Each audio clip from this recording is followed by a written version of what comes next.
Hello అండి, welcome back to our channel.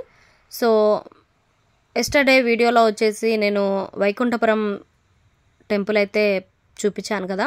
So అక్కడ నుంచి మేము వచ్చేసి సంగారెడ్డి నుంచి రైట్ సైడ్కి లోపలికి అనమాట 3 కిలోమీటర్స్ కల్పగురు అనే విలేజ్లో ఈ కాశీ విశ్వేశ్వర ఆలయం అయితే ఉందన్నమాట.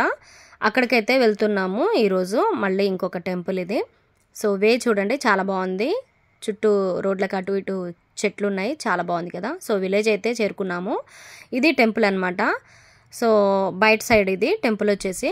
సో ముందుగా అయితే ఫస్ట్ టైం మన ఛానల్ ఎవరైనా ఇప్పుడే విజిట్ చేస్తున్నట్లయితే సబ్స్క్రైబ్ చేసుకోండి. అలాగే ఈ వీడియో నచ్చితే ఒక లైక్ అయితే చేయండి. సో స్కిప్ చేయకుండా లాస్ట్ వరకు అయితే చూడండి. చాలా చాలా బాగుంది.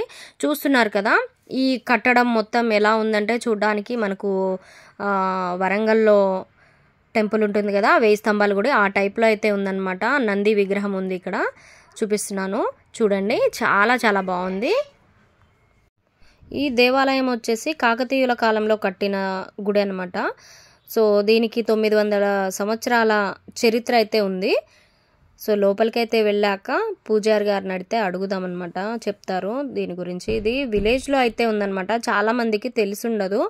సో ఇలా వీడియోస్ రూపంలో మీకు చూపిస్తే మీరు అలా రావడానికైతే ఉంటుంది కదా అన్నట్టుగా నేను కూడా ఇలా చూసే ఈ టెంపుల్కి అయితే వెళ్ళాను. నాకు కూడా తెలియదు సంగారెడ్డి నుంచి అయితే లోపలికి వెళ్ళాలి.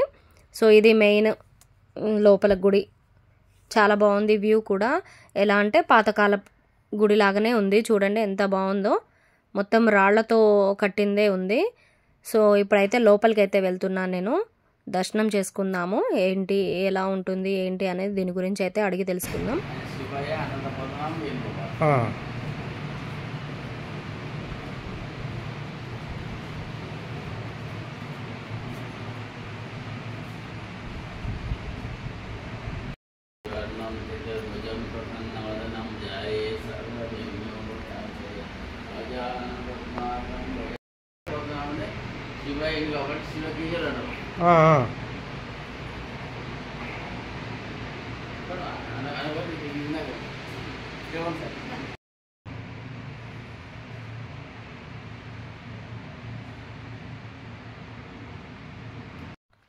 ఈ గుడిని త్రికుటాలయం అని కూడా అంటారు. ఎందుకంటే శివుడు, అనంత పద్మనాభ స్వామి, ఇంకా వేణుగోపాల స్వామి ముగ్గురు ఇక్కడ ఉంటారనమాట ఈ దేవాలయంలో. సో అందుకని ఈ గుడిని అయితే త్రికుటాలయం అని కూడా పిలుస్తారంట. సో ఇక్కడ దర్శించుకోవడానికైతే మేము ఈరోజు వచ్చేసాము. ఇక్కడ చూస్తున్నారు కదా తాబేలు బొమ్మనైతే పెట్టారు, చాలా బాగుంది అది కూడా.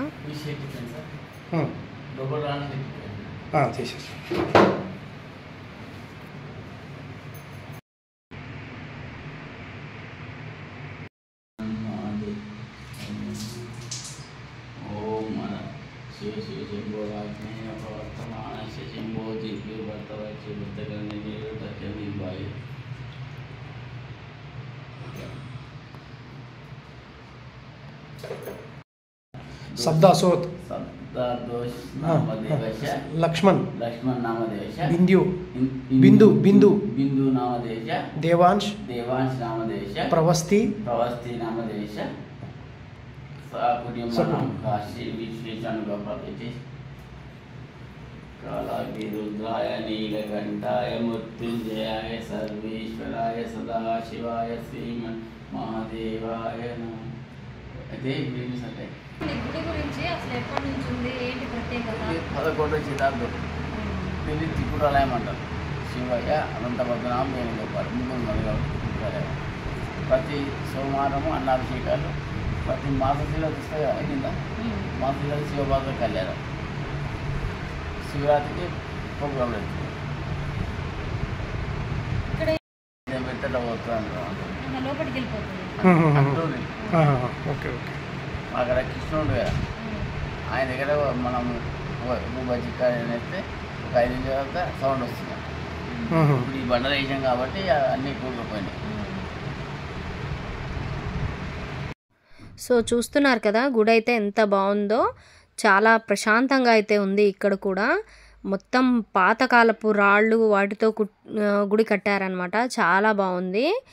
సో పూజారి గారు ఏమంటున్నారంటే, ఇక్కడ పాతకాలంలో కొన్ని సంవత్సరాల క్రితం గుడి ఆవిర్భావం అయిన టైంలో ప్రసాదం అవి తీసుకెళ్ళి కోనేరులో పెడితే అది లోపలికే వెళ్ళిపోయేదంట, మాయమైపోయేదంట అని అయితే ఆయన చెప్తున్నారనమాట. సో అది కూడా కొంచెం విచిత్రంగా అయితే అనిపించింది. చూస్తున్నారు కదా ఎంత బాగుందో నంది మండపం, అది చాలా బాగుంది. కాకతీయుల కాలంలో కట్టింది కదా, చాలా సూపర్గా అయితే కనిపిస్తుంది చూడడానికి. సో మీరు కూడా తప్పకుండా ఈ వీడియో చూస్తున్న వాళ్ళు నచ్చితే తప్పకుండా అయితే వచ్చి విజిట్ చేయండి. దేవాలయం అయితే చాలా బాగుంది. సో తెలియని వాళ్ళ కోసమని ఇలా చూపించడం అయితే జరుగుతుందనమాట. సో చూస్తున్నారు కదా నంది చూడండి ఎంత బాగుందో. సో ఇదనమాట ఈరోజు వీడియో అయితే. ఈ టెంపుల్ని అయితే మీకు చూపిద్దామని అయితే ఈ వీడియో చేశాను. ఇక్కడికైతే మేము వచ్చి దర్శించుకున్నాము. సో దగ్గర నుండి స్వామివారిని దర్శించుకొని పూజ చేసుకున్నాము. చాలా బాగా అనిపించింది. ఎంతో మందికి అదృష్టం ఉంటే తప్ప ఇలాంటి దర్శనం అవ్వదు కదా. సో మీరు కూడా ఈ వీడియో నచ్చితే లైక్ చేసి ఛానల్ని అయితే సబ్స్క్రైబ్ చేయండి. ఇదేనండి నేను చెప్పిన కోనేరు.